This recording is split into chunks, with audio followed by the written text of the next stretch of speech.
talagang gagawin niya kung ano yung salita ng Panginoon. Importante, i-share lang natin yung word at hindi natin gamitin yung pagbibigay, yung ikapo na para pagpalain kayo ng Panginoon, which is part yun. Pero para sa akin, higit kayo ng pagpapalain ng Panginoon, malaman ninyo kung sino kayo. Yes. Hindi kayo pagpapalain dahil nagbibigay kayo ng tithes, nagbibigay kayo ng offering.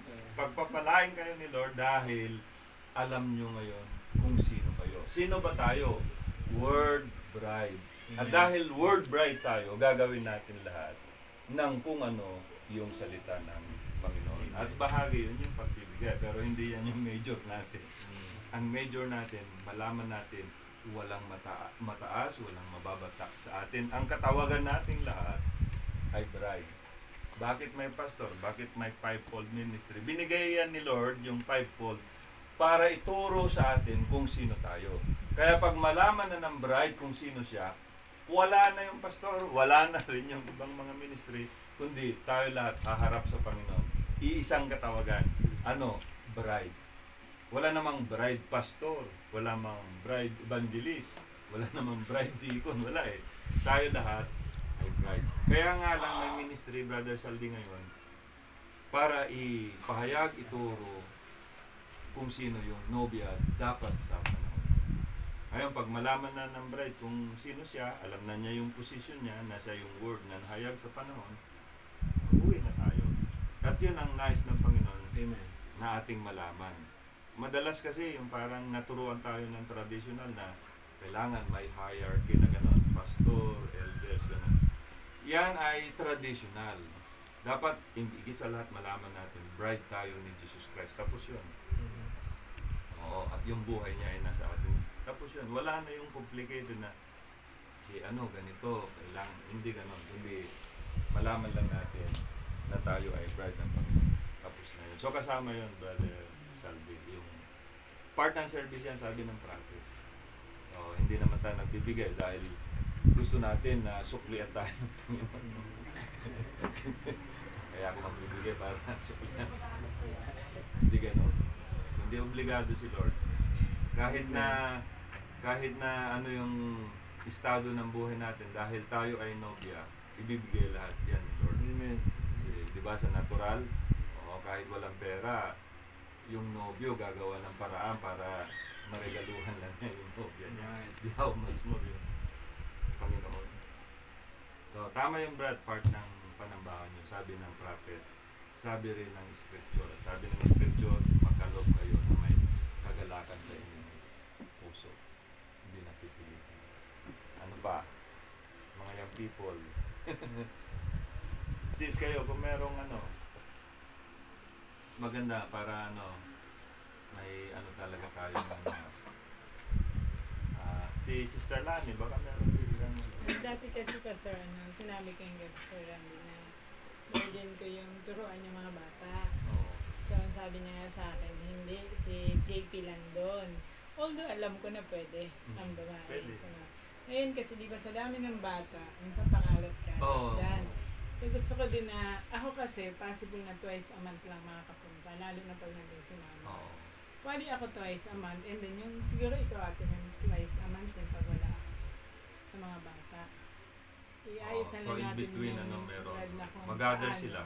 Gusto ko rin Kasi yung kahit pa paano sobrang kukulit ng mga bata. pag At Sunday, least magkaroon natututo din din yung mga sila. Tama, maganda yun, Brad. Scripture yan. Kasi noon ko pa talaga burden din yun. Eh, Kasi sinabi ang ko dami nga kay nila, Pastor mga bata Randy, eh. hindi daw pwede. Si JP lang daw din.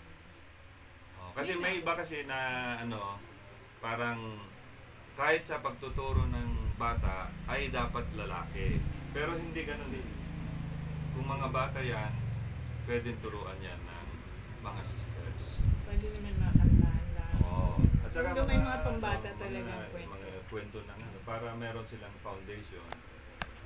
Hindi puro Black Rider yung hindi ko rin yung mga bata cellphone. sabi ko nga, puro kayo ML. Pagpatuloy sila. Sabi ko nga sa Bulacan alam niyo ba ang ibig sabihin ng ML? Maling landas. Tama. Cellphone. Pag inaabot na madaling araw, di Di ba? Nakikita nga namin, may mga ano dyan, no? Nakasimple doon sa may... Kumpulan doon. Pati sa bubong. Sa barangay yun. Doon sa Kumon, di ba? Galing ko may Esterlano doon sa gilid ng gilid. Sa Pisport. Ang daming Sabi nagagano. nga daw, brother said ni Philip, ibalik ko yung curfew. At ang makuha kung ano daw, ating gabinet. Papaghawa ng dani maghapon diyan sa kainis. Papaglinis, simbag naman doon isang piloso mong bata, edi mauna ka. Hindi, maganda yun. Maganda yun, Sister Lani. Maganda yun. Mga bata talaga magkaroon. Sinabi rin naman ng Bible yan na turuan mga bata habang bata sila. Para paglaki nila, hindi naman Pagpa-practice ko nila. lang ito nga, para pag linggo, away pa namin sila. Oo. Marurunong sila. Nakakapaghandog sila ng awit. Sa church nga, yung anak ni Brother Orly, ilang taon yun, kumakanta yun. Sa church, si Zoe, si Mati. Nakakatuwa sila. 4 years old. Kumakanta sila Kabisado sa yung mga kumawin nga silang tatlo sila eh. Pero pag umawit, akala mo, Mga matanda. mga 4 years old, kumakanta eh. So nakakatuwa 4, yun. Mas 5. maganda yung mga. Hindi naman natin kailangan gayahin. Kung ano lang yung inspiration na binigay ni Lord. Pero mas talaga, habang maaga yung bata matututo ng mga bagay na patungkol sa Panginoon. So, good. Ano pa yung ano?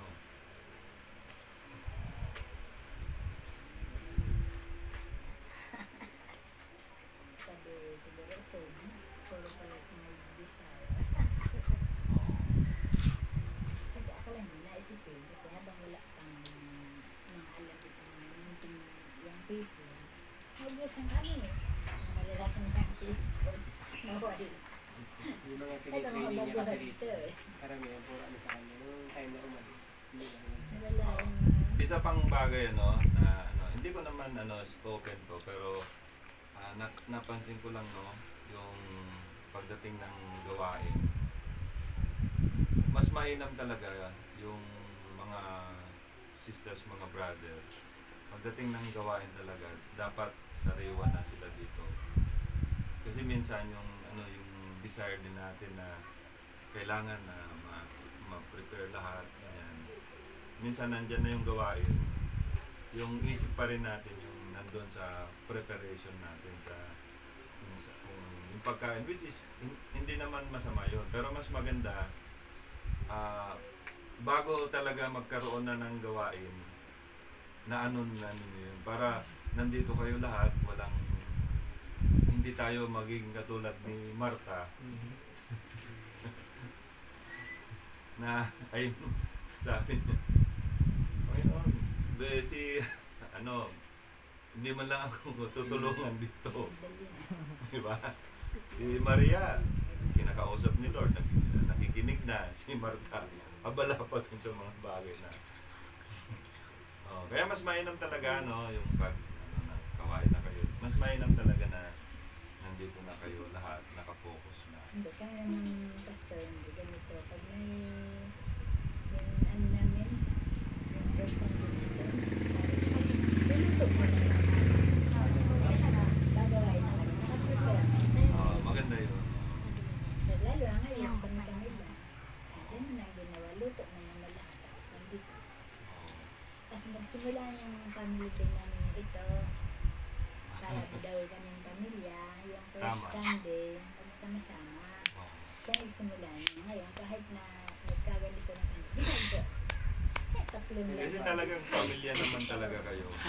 Pamilya. Siya nagsimula niya. Actually, hindi lang basta talagang pamilya ng Panginoon. Pamilya talaga kayo. Gusto niya, silang magkasama-sama. yung meron silang bonding na family once a month. So, ako First talaga week. nagsabi kay Pastor Randy na shoulder ko na. So, ang before nga talaga, medyo malaking binigay ko. Ang bilin ko, kasi syempre yung kahirapan nito. Bawat pamilya, bigyan ng pang-dinner na para hindi sila nagmamadali umuwi. Kasi di ba dito, alam natin yung financial na kailangan pa namin gumawang banig para may pagkain sa gabi. So, yun yung ginawa ko before hanggat may pagbabago nga doon kasi may mga nalaman ako hindi na okay. So, hindi ko ni-stop yung pagkain. Kaya sa ngayon nga, sabi ko, tuloy pa din. Kasi nga, yun lang yung parang banding pa din. Kasi minsan, di ba, nagsisimba nga tayo. Pagkatapos sa alisa na, wala man lang. Kasi so yung pag-alisa na, kasi kailangan natin na may kailangan kumita, kailangan ganyan. So, ginawa ko na once a month talaga. Sabi ko, continuous ulit. Importante yung pero okay din yung pastor yung sinabi mo kasi napansin ko nga din sa pagluto. Dapat, Brad, na may coordination tayo na kayo sa naka-schedule ngayon na month na to, tapos maaga magsigising kung sino yung naka-schedule. Para pag-start, nandito. Ako nga minsan labas ng labas nila tawag ko yung mga kabataan, pumasok kayo. So, yun nga, hindi pa natin naaayos. Siguro, mas mainam talaga kasi na dapat may schedule din na maagang gumising yung schedule. Dapat talaga nandito kayo lahat pagsimula ng service. Hindi yung yung parang meron kayo pang inaalala sa sa labas. Mas mainam talaga nakapokus na lahat, sabi ng propeta. Naka-prepare na lahat, yung heart natin naka-prepare, yung isip natin naka-prepare para pagdating dito, malaya yung Panginoon na makamove, makakilos, ma-inspire yung gagamitin ng Panginoon, ma-inspire yung mga tutugtog, ma-inspire yung awit, ma-inspire yung magsishare, ma-inspire din tayo na mag-pray sa Panginoon. Subukan yun, napakainit talaga yung ready kayo, yung kung ano man, hindi naman nawawala yung alalahanin sa atin. Ang dami nating alalahanin, pero isang tabi natin yan, sabi ng prophet, sabi ng scripture, isang tabi mo muna yan. Tapos, pumasok tayo na, Lord, alam ko na meron kang pagkakaloob sa akin ngayong araw na ito. So, yun yung agad yung prayer natin. At, 100% kasi personal na kung na-experience yan, talagang ibibigay ni Lord yan. Diba? Pero kung nandito tayo, tapos ang dami nating nasa isip, alalahanin natin labahan, alalahanin natin yung lahat ng mga bagay, talagang yung isip natin, wala siyang masagap. Mas maganda yung kahit simple lang yung mga kalagayan natin sa buhay, simple lang yung ating pag-approach sa Panginoon, hindi naman natin kailangan galingan. Kasi ang Panginoon naman ay simple, magpapahayag siya ng kasimplihan. Ang importante lang talaga, sabi ng scripture, na sambahin natin ang ating Panginoon ng buong isip, buong puso, buong kaluluwa. Pero kung yung isip natin, dahil natin naalala. So, maganda. Maganda yun, yung family day. Maganda, importante yan. Kasi madalas yung dahil sa mga pangailangan, alalahanin sa buhay. Pagkatapos ng gawain, para tayo, mga traditional na, parang sinilaban ng wala na. Parang wala tuloy, para nawawala tuloy yung natin sa isa't isa. Nasaga. Sa amin doon, hindi naman ko kino-compare, pero pag natapos na yung gawain, parang ayaw namin maghiwalay. Kung pwede lang, doon na rin kami lang patutulog. Kasi, ang ibinubungan ng fellowship, lagi tandaan natin, kagalakan. Kagalakan. Yun ang expect natin lagi sa Panginoon. Hindi yung para bigyan tayo ng maraming kaalaman, maraming dunong. Walang saysay yan kung hindi yan nag-develop ng kagalakan natin. Kahit pumunta ka dito, nanalangin ka lang sa Panginoon, ibinalik mo yung pasasalamat mo sa Panginoon, isinumbong mo yung pinagdadaanan mo sa Panginoon, magiging magaan sa'yo at magalak ka.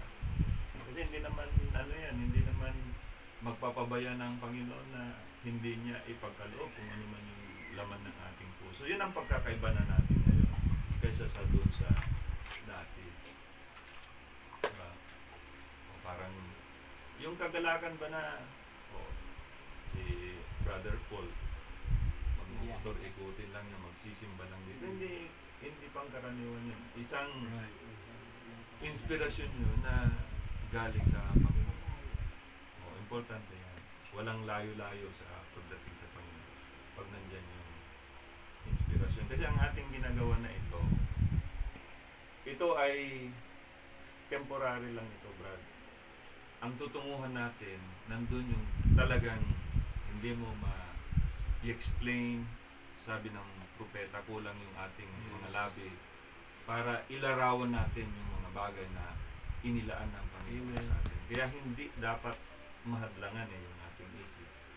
Kaya kumpleto yung paglalarawan ng ating Panginoon na talagang maglingkod tayo sa Panginoon, mahalin natin ang Panginoon ng buong puso, isip, at kaluluwa. So kung yung isip natin, ang daming mga nandyan sabi ng awit, diba? Take your burden to the Lord and leave it there. Amen. So maganda yun.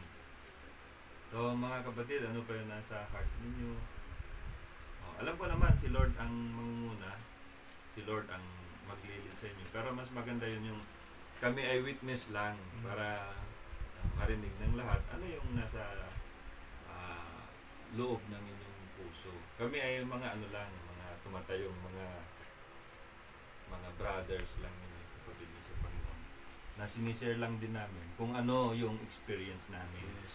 Ano yung ginagawa ngayon ng Panginoon doon sa amin. Sa amin, wala nang, kung po pwede nga lang, alisin na namin yung termino na Angeles Church, Pasig Church, Samaria Church.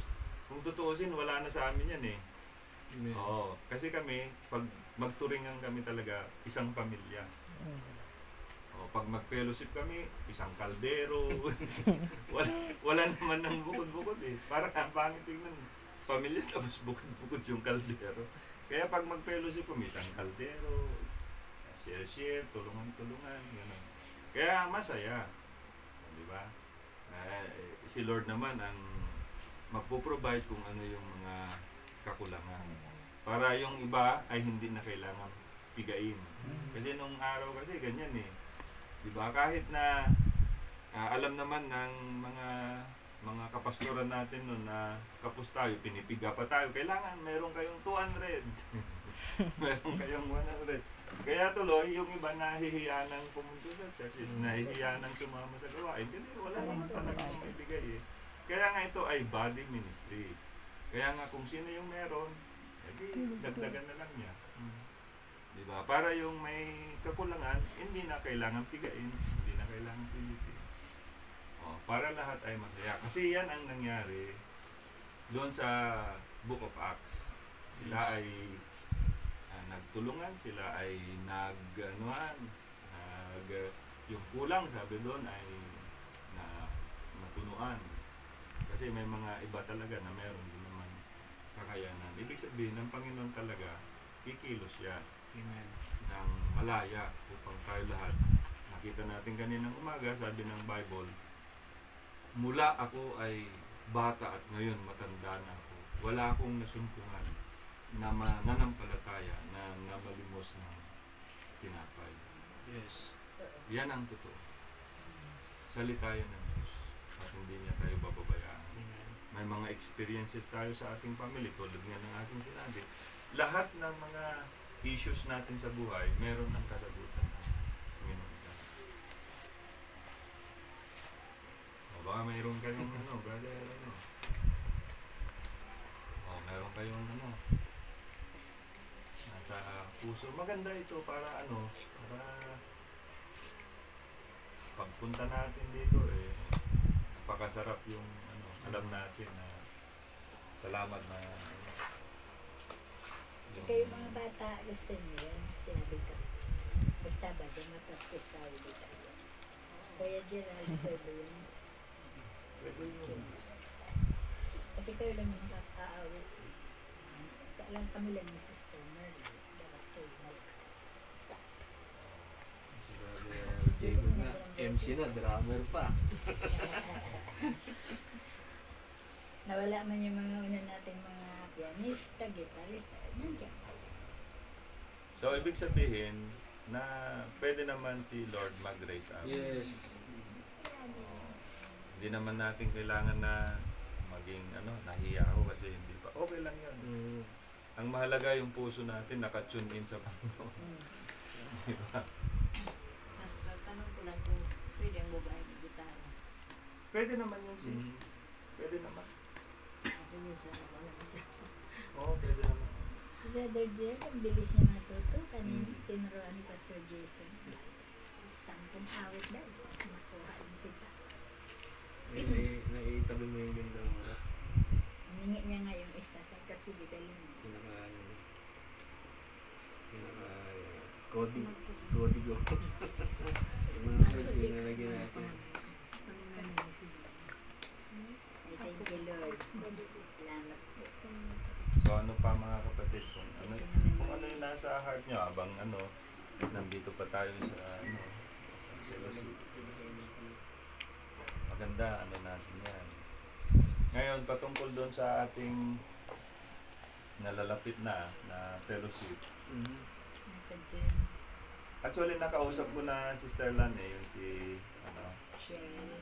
yung Jonathan. Jonathan at saka yung asawa niya. So sabi ko, niya na sa kalendaryo. Sabi niya, Pastor, mo sa akin kung ilan totally kayo. Sabi ko, sige, may message kita kung ilan na yung beforehand, yung confirm sa amin. Pero kasi may mga iba pa na gustong sumama. Pero at least meron silang projection. So yung bangka, sabi niya kung marami kayo pwede naman sumundo doon. So maganda naman yung namin.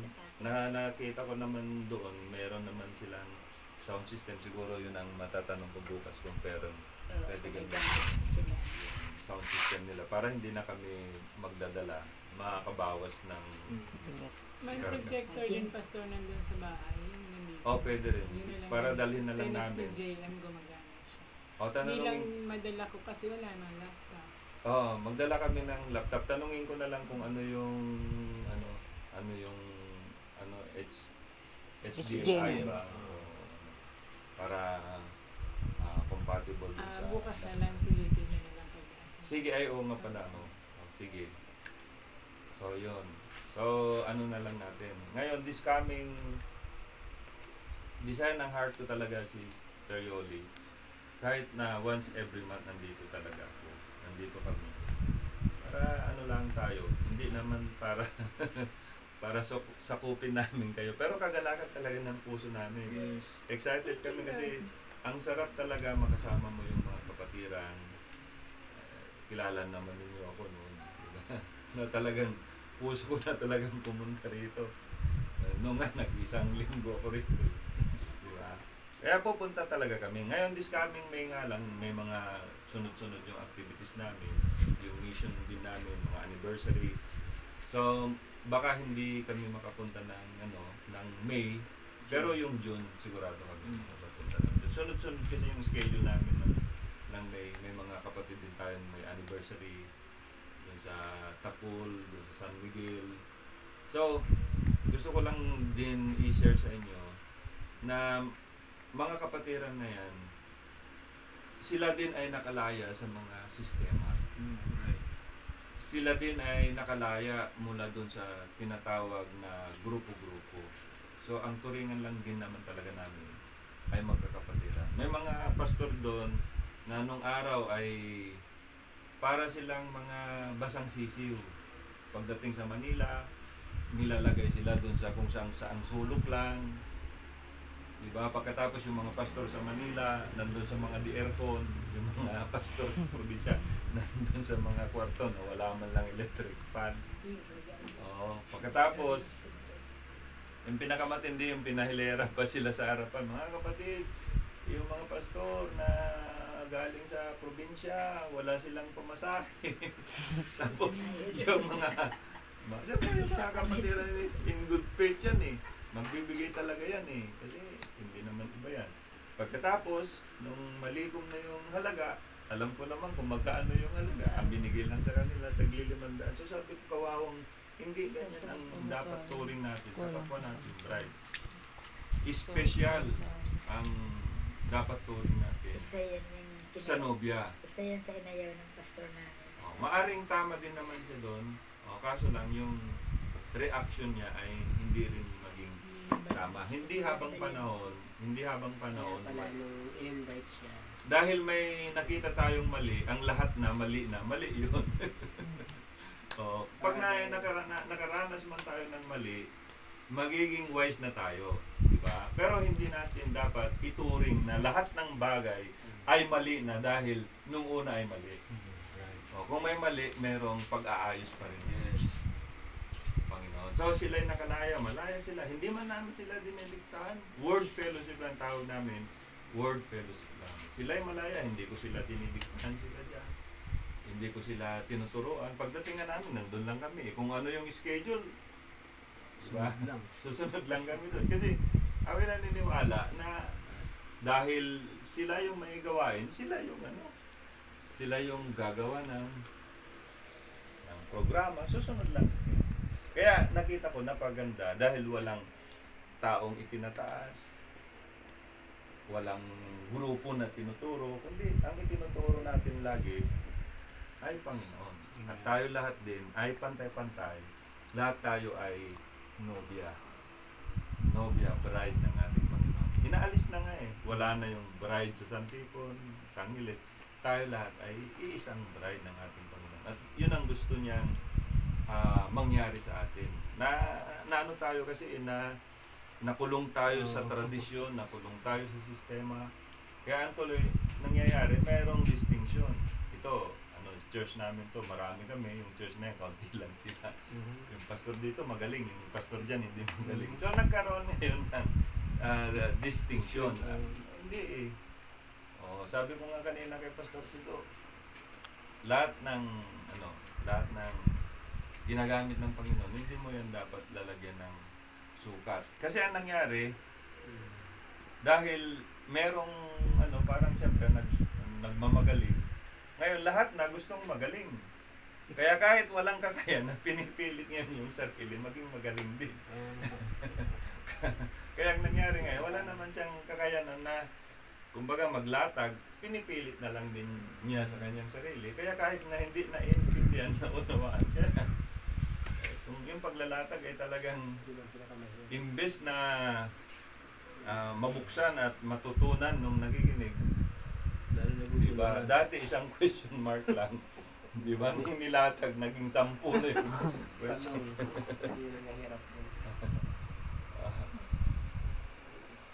Naguluhan. Kaya yun ang mahirap. Kaya mas mainam, simple lang. Ang Diyos ay simple lang. Ang mensahe ay simple lang.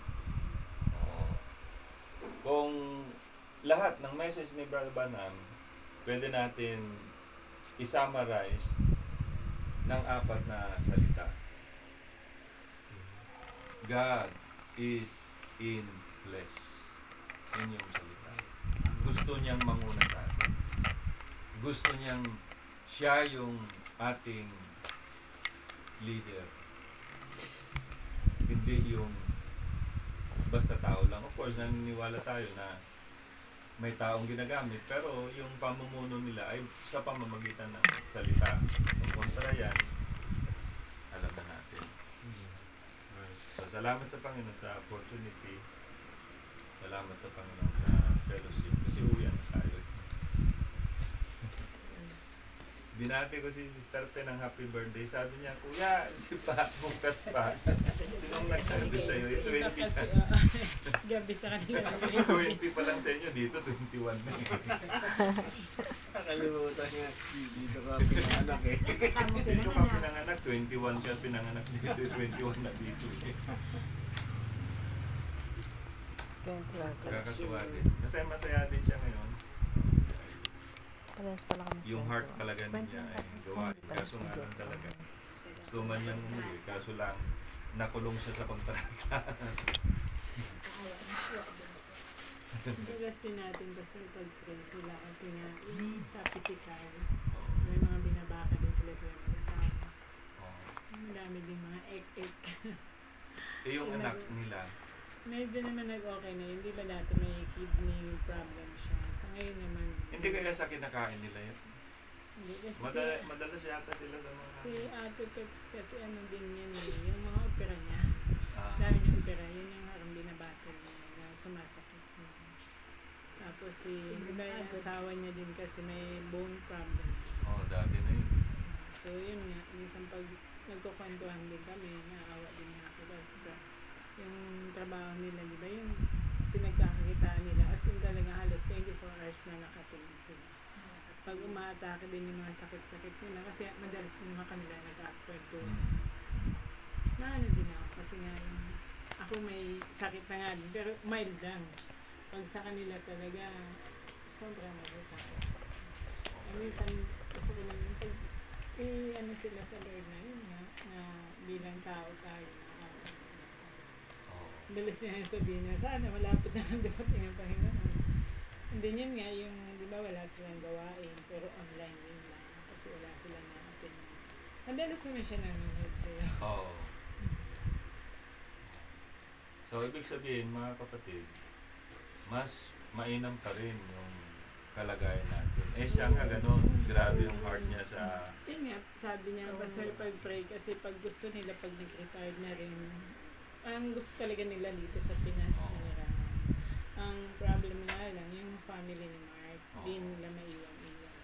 Wala Kaya na nga, sila.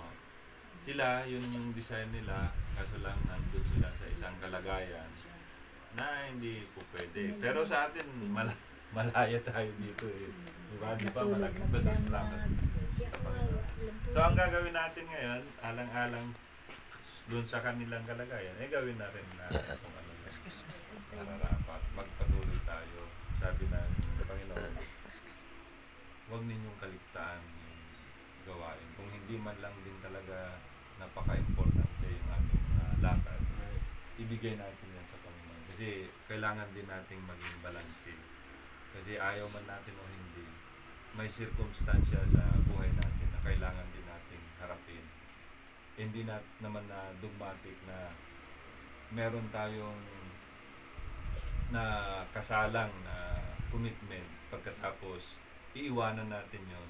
Mukhang ayaw din naman natin na maging katitisuran ng mga tao. So, sa punto na yan, naintindihan ko yon. Kung may mga commitment tayo sa tao, mga circumstance tayo, alam naman ni Lord yun. Pero mahirap talaga yung hindi naman, wala naman tayong commitment, wala naman tayong kompromiso, tapos hindi natin gawin kung ano yung nararapat. Sabi ni Brother na it's a sin. Sabi niya na wala kayo sa church pagkatapos wala naman kayong importante na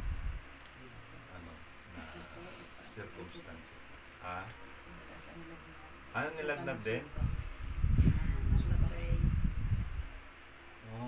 Si ano kahapon, di ba? Si Paul? Kahapon.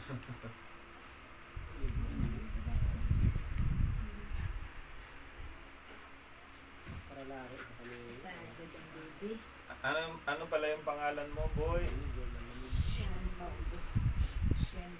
Sian? Paulo. Paulus. Okay, mga pangalan.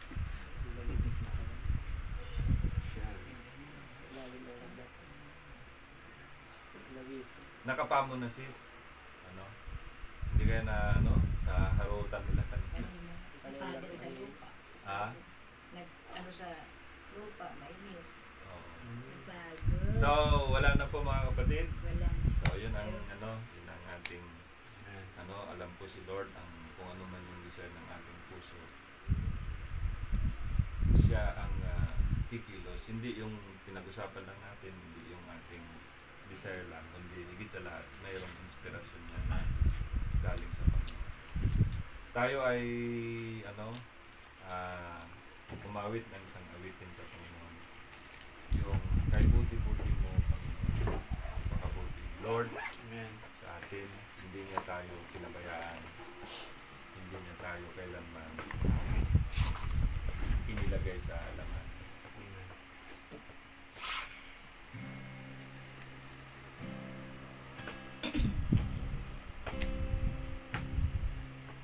Kay buti-buti mo, Panginoon,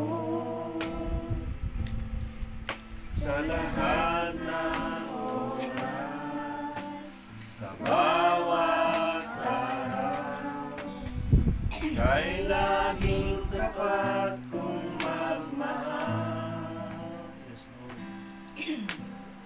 iyong kaway magpasawalang hanggan.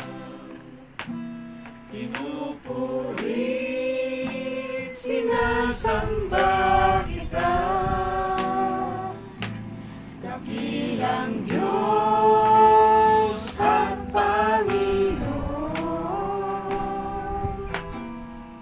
Tunay na ika'y walang katulad, tunay na ika'y di nagbabago. Mabuti ang Diyos na sa atin ay nagmamahal.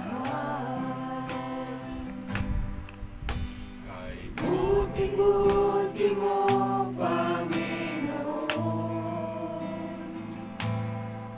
sa lahat ng oras, sa bawat araw, ika'y laging tapat kung magmahal.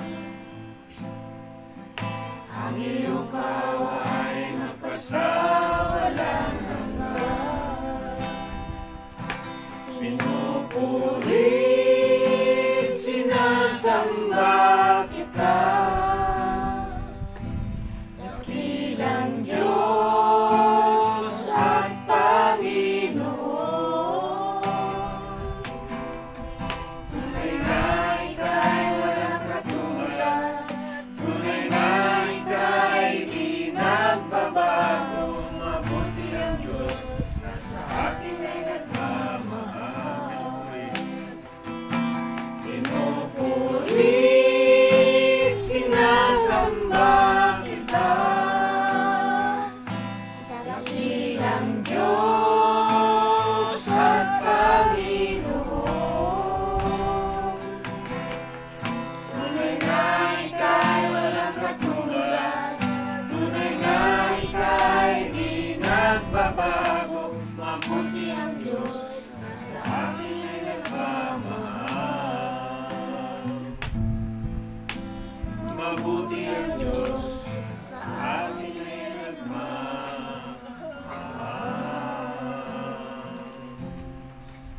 Hallelujah. Tayo ay umupo at muling manalangin sa Panginoon. Dakila namin Diyos, kami ay nagpapasalamat sa gabi na ito, Panginoon, na alam ko, Lord, na Ikaw, Panginoon, ang nagtatakda sa lahat ng mga bagay. At sa pagkakataon na ito, Panginoon, kami ay humihingi ng biyaya. Kung ano man, Lord, ang mga kakulangan naming nagagawa. Kung ano man yung aming mga kahinaan sa aming mga buhay, dalangin ko, Panginoon, na Ikaw ang kumilos. Igawad mo, Panginoon, ang napakalawak mong biyaya sa amin. Kung kami man, Lord God, ay may mga kahinaan, dalangin ko, Panginoon, na Ikaw ang maging aming kapunuan. Kung kami man, Lord, ay may mga kakulangan, kung meron bang kaming kahinaan, Ikaw, Lord, ang aming maging kalakasan. Nais namin, Lord, na lumakad hindi sa pamamagitan ng sarili naming pamamaraan, hindi sa pamamagitan ng aming sariling mga katwiran, kundi, Lord, sa iyong sakdal na kalooban. Nagpapasalamat kami, Panginoon, sa iyong paggabay, sa iyong pangunguna sa amin. Bagamat sa tingin ng iba ay hindi naging maganda ang nangyari sa maliit na ito na bahagi ng iyong katawan. Ngunit, Lord, alam namin meron kang layunin. Gusto mong patunayan na hindi kami ang gumagawa, kundi nais mong ikaw ang gumawa, ikaw ang matanyag sa aming kalagitnaan. At dalangin ko, Panginoon, ang desire ng bawat isa, anuman ang kanilang bahagi sa munting gawain sa dako na ito. I pray, Lord, na ikaw, Panginoon, ang magbigay ng vindication, ikaw ang magbigay ng inspiration. Patuloy silang maglingkod, patuloy nilang iwagayway ang pananampalataya na noong una pa ay tinanggap nila, hindi sa kanilang sariling pagsisikap, hindi sa pamamagitan ng kanilang galing sa kanilang sarili, kundi, Panginoon, ito ay itinalaga mo na aming tatanggapin sa kapanahonan ito. Amen. Dalangin din namin ng mga kapatid namin na sila man ay napalayo, aming kapatid na si Brother Randy at ang kanyang pamilya. Alam ko, Panginoon, na hindi mo rin sila pababayaan.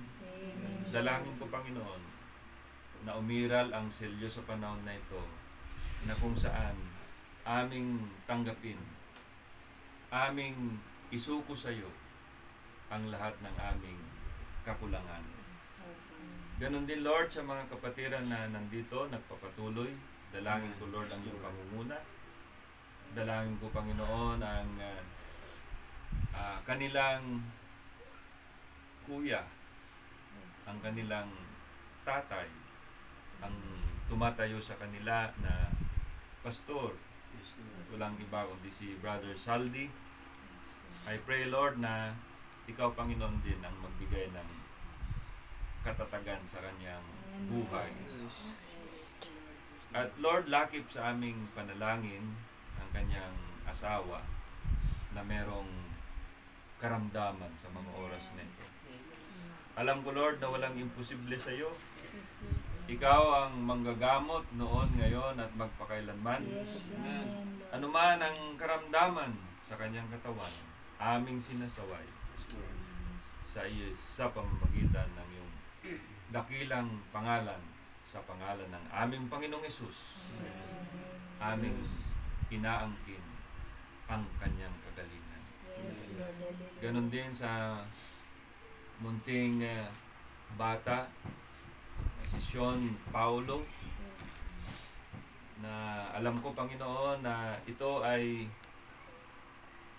pinahihintulutan mo upang patunayan mo na meron kang magagawa anuman ang aming kalagayan. Nais mo rin, Lord God, na marinig ang aming paglapit.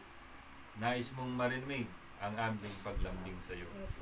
At ngayon din, aming sinasaway ang espiritu ng lagnat na umalis sa kanya at manaig ang iyong kagalingan. At kami ay sama-sama upang angkinin ang iyong mga pangako sa mga oras na ito. Ganon din sa mga kapatiran, kung meron man silang kahilingan, hindi man nila masambit sa kanilang mga labi, alam mo, Panginoon, ang lahat ng mga bagay nito. Sa mga kapatid namin na walang sawa, na sumusuporta, mga kapatid namin kahit malayo, Sister Fe, ganon din ang kanyang husband.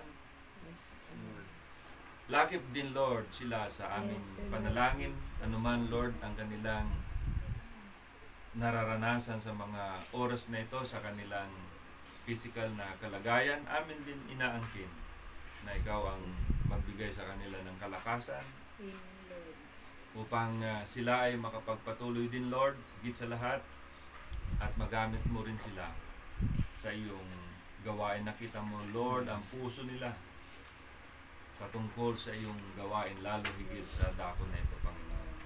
Ganon din aming ipinagpapasalamat ang kaarawan din na ipinagkaloob mo sa Kanya, sapagkat mahalaga din nung kami ay isilang, sapagkat sa pamamagitan nun muling nahayag ang isa sa mga nasa iyong kaisipan.